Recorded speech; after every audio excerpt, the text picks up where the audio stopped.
Всем привет, с вами Оля. Пришел мне донатик от Сириуса, за что тебе огромное спасибо. Давайте прочитаем. Привет, приветик. Хочу представить интересную историю. Сначала надо прочитать вот эту статью. К сожалению, со статьей у меня не вышло. То есть я перешла по ссылке, но у меня написано было, что страница не найдена. В общем-то, к сожалению, не удалось прочитать. Я так подразумеваю, что там была какая-то предыстория, связанная с клипом, который мы сегодня посмотрим. Клип называется Fairy of the Bog, что в переводе означает «фея болота». И группа называется Blackbriar. Так как мне не удалось прочесть статью, то я сама изъявила желание ознакомиться, что же за трек нас сегодня ждет. Как писал мне Сириус, девочка из Иде или из Иде. Такое название получило хорошо сохранившееся тело девочки-подростка, обнаруженное в трофяном болоте в окрестностях деревни Иде в Нидерландах. У нее была вокруг шеи затянута петля, что говорило о том, что ее, скорее всего, либо казнили, либо принесли в жертву. В общем, ознакомилась я с историей сама благодаря сайту Википедия. Ссылочку я оставлю в описании, если вдруг вам захочется также прочитать. История очень интересная, заслуживает внимания. Я так полагаю, что трек будет связан именно с этой историей, или же просто эта песня будет посвящена ее памяти. Я не знаю конкретно, к чему эта песня, что-то одно из двух. И тут сразу становится понятно, почему песня называется «Фея болота». Группа Blackbriar довольно известная. К сожалению, я с ней не знакома и не знаю, какой жанр музыки, что меня ждет. Давайте просто посмотрим и узнаем. Я так понимаю, что нас ждет что-то грустное, раз история довольно неприятная. Что ж, поехали. Ага. Кстати, да, что-то сказочное нас ждет сегодня. Девочка там была с рыжими волосами на фотографии. И, возможно, история будет об этой девочке. Да, какая-то сказка. У нас здесь светлячки синенькие. Или что это? Мелодия такая, знаете, уже грустненькая. Звук.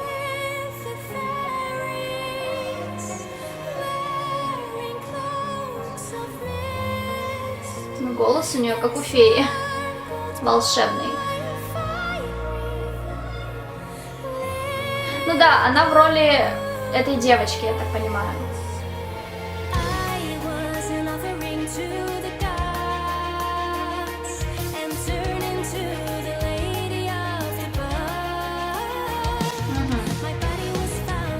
Очень сказочно это все выглядит. Туман, светлячки.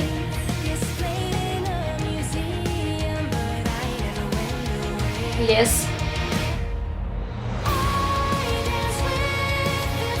Так, это кто?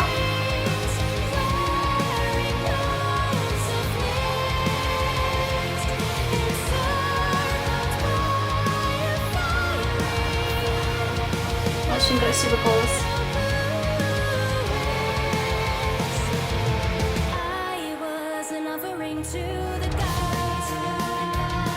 Какие-то еще девушки вышли.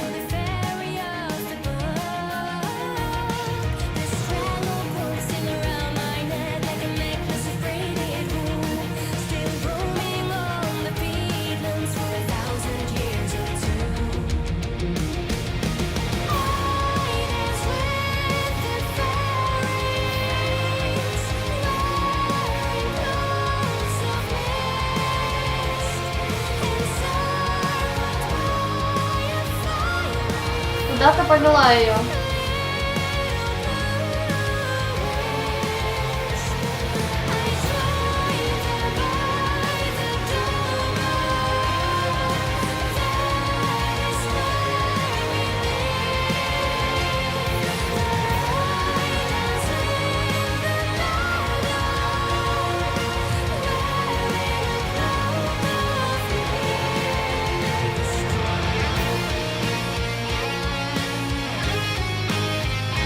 Гитару слышу уже.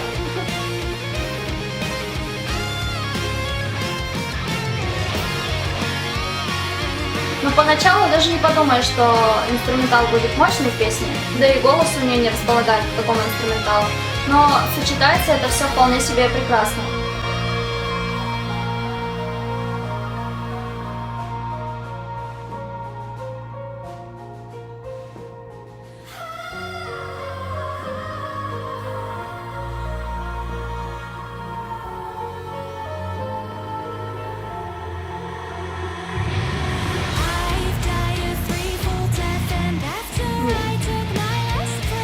Тут прям мощная музыка. Так. То есть они просто взяли за основу историю этой девочки для клипа, да?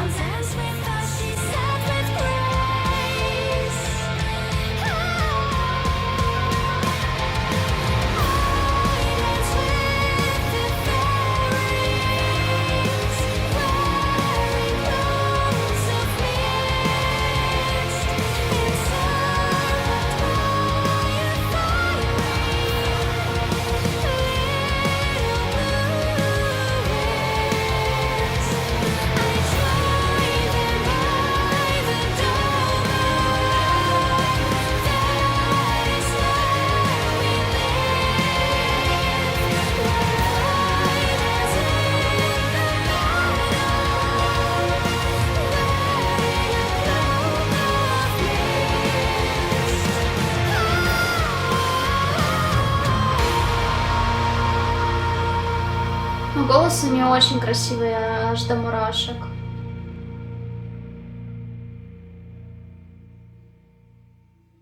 Так, сюда.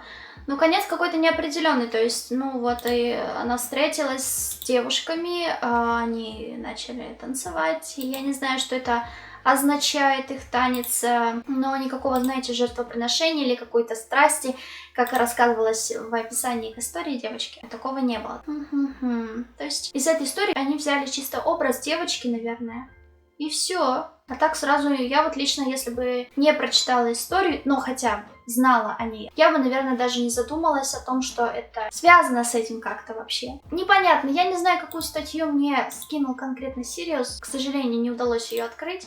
Возможно, та статья все бы мне объяснила. Ну, еще плюс ко всему я с текстом песни не знакома. Сейчас узнаем. A few moments later. Да. Если переводить песню, человек, который хорошо владеет английским, он сразу, конечно, поймет перевод. Но я таковым не являюсь, поэтому мне нужно обязательно на русский переводить. Помимо самого образа девушки, здесь также песня, история этой девочки. То есть поет от ее лица о том, что она была подношением богам. Мои останки выставлены в музее. Стала владычицей болот, и ее тело нашли в Иде. То есть вот эта история раскрывается в песне. И, в принципе, все остальное повторяется. То есть они так красиво это все описали, эту грустную, трагичную историю. Они преподнесли ее в таком красивом смысле. Очень красивый сказочный клип, светлячки, ты сразу погружаешься в эту атмосферу. Голос у девушки невероятно красивый, очень нежный, как у феи. Касательно инструментала, поначалу его такого сильного, мощного не было. Когда мы только начали погружаться в эту атмосферу сказочного, я думала, что здесь вся песня будет как в начале, без мощного инструментала вообще. Как и в многих работах, которые мы смотрели до этого, это все переросло, шло по нарастающей, и мы дошли до того момента, где у нас инструментал мощный окончательно себя проявил. Я не скажу, что он прям взорвался, но проявился, да, проявился. В общем-то, это было все. Впечатления от группы приятные, но не скажу, что песня прям моя. То есть она такая сказочная, хочется, да, послушать ее именно посмотрев вместе с клипом. То есть отдельно, как песню, я бы ее себе в плейлист не добавила, потому что, ну, под настроение, мне кажется, дело вкуса. Но то, что смысл трека здесь очень необычный, история очень такая трагичная, интересная, затронута, это цепляет на самом деле. Возможно, они как-то связаны с этой историей. Возможно, это произошло у них в стране, я не знаю. Что это за группа вообще? 12 seconds later. Да, это группа из Нидерландов, где, собственно, и произошла эта история, поэтому это все объясняет. То есть для меня было бы максимально странно, если бы, допустим, японская группа взяла бы за основу для трека историю девочки из Нидерландов. Раз эта история связана с их страной, то это все объясняет. Что ж, это было все мое видео. Сириус, большое тебе еще раз спасибо. Не забывайте оставлять в комментариях свое мнение, как вам это все в целом, песня, трек и группа. Мне будет очень интересно почитать. Ну а с вами была я, Оля. Всех вас безумно люблю, целую, обнимаю и всем пока-пока.